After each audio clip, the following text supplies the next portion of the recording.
కానీ నిజానికి మీరు కథానాయికగానే మొదలుపెట్టారు కదా? అవును, ఈ పోరాట మార్పు కోసం కథానాయిక. అవును, బట్ ఆ తర్వాత మీరు అనేది హీరోయిన్ క్యారెక్టర్స్ రాలేదు? రాలేదు, ఏమీ రాలేదు.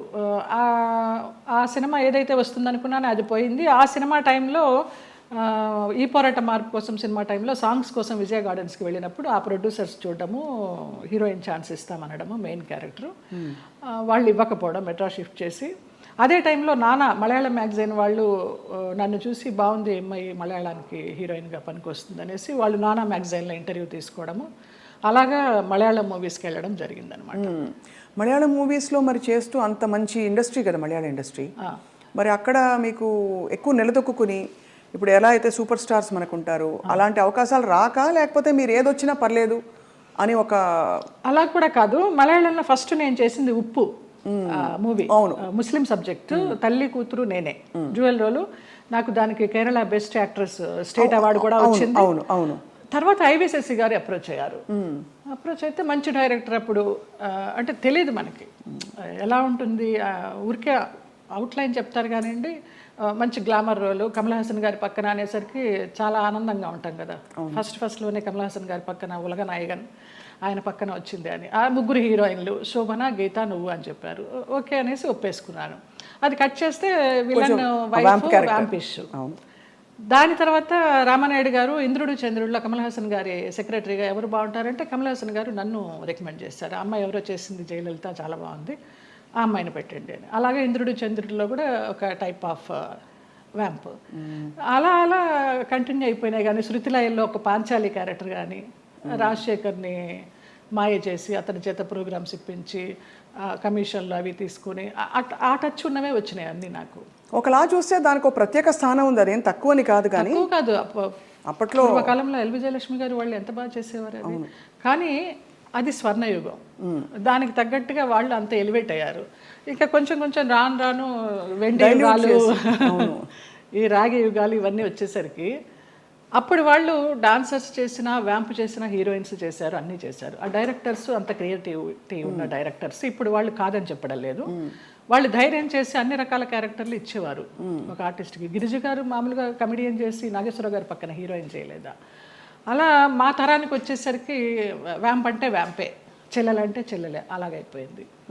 సరే ఏదో ఒకటి, మనకి కళారంగం మనల్ని ఆదరించింది, అభిమానంగా పిలుస్తున్నారు, మన కుటుంబాన్ని పోషిస్తోంది అనే ఒక సద్బుద్ధితోనూ ఒక మంచితనంతోనే గెట్ ఆన్ అవుట్ వచ్చి, అంటే దాదాపు జీవితం నిర్ణయించిన విషయాలని మీరు స్వీకరిస్తూ ఒక నదిలా ప్రవహిస్తూ వచ్చేసారు. అంతే. అది కొంచెం మెచ్యూరిటీ వచ్చిన తర్వాత ఇంకా ఇది కర్మ సిద్ధాంతాన్ని నమ్మడం అలవాటు చేసుకున్న తర్వాత మనకి ఏది ప్రాప్తమో అదే, ఏది రావాలో అదే వస్తుంది, ఎప్పుడు రావాలో అప్పుడే వస్తుంది అన్న తర్వాత మనసుకి చాలా ప్రశాంతంగా హాయిగా ఉంది. ఇంత అందమైన జయలలిత గారు అప్పుడు ఒక అమ్మాయి, అఫ్కోర్స్ నాన్నగారికి పరిచయాలు ఉన్నప్పటికీ కూడా ప్రతి చోటికి నాన్నగారు రాలేరు కదా, మీ రక్షణ మీరు ఎలా చేసుకున్నారు? చుట్టూ ఉంటే మగ ప్రపంచం, అండ్ మగ ప్రపంచం వచ్చి మిమ్మల్ని పలకరించలేదు, ట్రై చేయలేదంటే ఎవరు నమ్మరు. అవును అవును, అంటే అది జగమెరిగిన సత్యం. అలా అని వాళ్ళని ఏం అండలేదు. బట్ ఈ ప్రపంచంలో ఎలా మీరు మిమ్మల్ని మీరు కాపాడుకున్నారు? కాపాడుకున్నాను అంటే కాపాడుకోలేదనే చెప్పాలి. కాపాడుకోలేదు, ఎందుకు అబద్ధం చెప్పడం. పరిస్థితులకు అనుగుణంగా వెళ్ళాను, అందువల్ల నేను పెద్ద ఇబ్బందులు ఏమీ ఎదుర్కోలేదు. కొంచెం ఫ్రెండ్లీగానే మూవ్ అవుతూ, నవ్వేస్తూ. అది వరకు ల్యాండ్ లైన్లు ఉండేవి, ఫోన్లు, ల్యాండ్ లైన్ తీసి పక్కన పెట్టేసేవాళ్ళం. అవుట్డోర్ వెళ్తే తలుపులు కొట్టేవారు. ఒక ఆర్టిస్ట్ అయితే నువ్వు తలుపు తీస్తావా లేకపోతే నేను ఇక్కడ ఊరేసుకొని చచ్చిపోనా అని అడిగాడు. పెద్ద ఆర్టిస్టా? పెద్ద ఆర్టిస్టే ఒక కాలంలో. అంటే ఎందుకు అడుగుతున్నానంటేనండి, మరి అది వాళ్ళు ఒక బంధం కోరుకున్నారా మీతో, లేక కేవలం బంధం లేదు, ఏం లేదు, బాగుండేదాన్ని, యంగ్లో ఉన్నాను, మంచి పర్సనాలిటీ, వ్యాంప్ క్యారెక్టర్లు వేస్తున్నాను, కూడా అదే అయి ఉండొచ్చు అనే ఒక అపోహ. ఎలా తప్పించుకున్నారు? కొన్ని తప్పించుకున్నాను, కొన్ని తప్పించుకోలేకపోయాను. తప్పలేదు. అంటే మీరు నిర్ణయం తీసుకుని ఎవరైనా ఒక నిర్ణయం తీసుకుని ఇలా ఉంటే అది వాళ్ళ ఇష్టం. అది కానీ అయిష్టంగా బలవంతంగా గనక ఏ పరిస్థితిలోకి వెళ్ళినా కూడా అది బడి కావచ్చు, ఇంకోటి కావచ్చు, ఇటువంటి ఒక చాలా కష్టం కదండి. ఒకసారి అలాగే ఒక డైరెక్టర్ని రిజెక్ట్ చేశాను అనేసి అతను ఆ క్యారెక్టర్ కట్ చేసి పంపించేశారు. పర్లేదు అనుకున్నాను. అలా కూడా జరిగిన సందర్భాలు ఆ రోజుల్లో ఎలా ఉండేది జయలలిత గారు మీకు? అంటే మనసులో ఇలా జరుగుతోందని ముందే తెలుసా? వాళ్ళు తలుపులు కొట్టేటప్పుడు భయం వేసేదా, లేకపోతే తెలుసు ఎలా తప్పించుకోవాలనే ఆలోచన తప్పించి ఆ భయాలు అవేమీ లేవు. తలుపులు బద్దలు కట్టలేరు. మన్నాడు ఏమన్నా అడిగినప్పుడు ఏదో దాటేస్తాం, ఏదో ఒక రీజన్ చెప్తాం. అవునా నిద్ర పట్టేసింది, ఫోన్ వినిపించలేదనో, తలుపు చప్పుడు వినిపించలేదనో, ఇలాగే మేనేజ్ చేసుకుంటూ కొన్ని తప్పించుకుంటూ, కొన్ని తప్పించుకోలేక, కొన్ని తప్పనిసరిగా. కష్టం, చాలా కష్టం. అయితే కష్టమని అనుకోలేదు. అంటే ఒకసారి పోయినా 100 సార్లు పోయినా పోయింది అంతే. ఇక మనకేమి అది ఫీలింగ్ ఉండదు. అంటే కరెక్టే లేండి మీరు అన్నట్టు. అంటే ఆ టైంకి మీరు ప్రాక్టికల్గా సమాధాన పడిపోయారు అంతే దానికి. అంతే. ఒకటే ఏమో, నా వాళ్ళు బాగుండాలి. ఎలాగో వచ్చాను, నేను చెడిపోతే చెడిపోయాను, నా వాళ్ళు బాగుండాలి అంతే. ఆ మంచి మనసుతోనే వచ్చాను కాబట్టి ఇప్పటికీ నన్ను భగవంతుడు ఈ రకంగా చూస్తున్నాడు. 40 years ఇండస్ట్రీలో అని ఒక నమ్మకం. ఇప్పుడు అందరూ బాగున్నారు.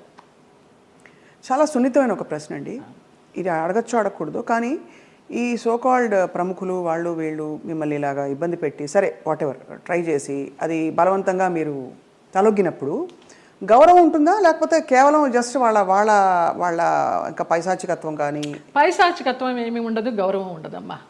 Just matter of fact, need అంతే. రెండు ఉండవు, అది మరీ పీక్ ఉండదు.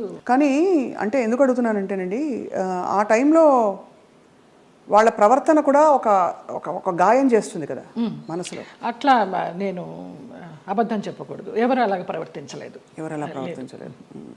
పైశాచికము లేదు, ప్రేమ లేదు. ప్రేమ అసలు ఉండదు. ఒప్పుకొని వెళ్ళాము అంతవరకు. వాళ్ళ నీడ్ అయిపోయింది, వచ్చాము. తర్వాత ఎలా ఉండేవారు వీళ్ళందరూ? బాగానే ఉండేది మామూలుగా. షార్ట్ అంటే షార్టే, అంతే అంతే.